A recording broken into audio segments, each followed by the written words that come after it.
Amma bu lüks həyat məsələsi var. Biz bunu həm də sosial şəbəkələrdə görürük. Adətən məsələn bu bloqerlər ki var, sosial şəbəkələrdə influencerlər ki var, bunlar bizə çox fərqli bir həyat modeli göstərirlər. Halbuki reallıqda bu deyil həqiqətən.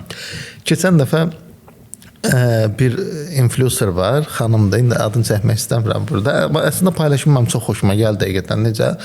Bir romantik video paylaşıb yoldaşı ilə, maşında əyləşiblər, çox romantik bir vəziyyət. Bir də onun kamera arxasını paylaşmışdı və çox fərqli bir şey görürdü o kamera arxasında. O video çəkilənə qədər o qədər əzab əziyyət var ki, orada da biri yağışın altında dayanıb telefonla çəkir. Nə bilim o vəziyyətdə əyləşməkləri falan çox çətin başa gəlib.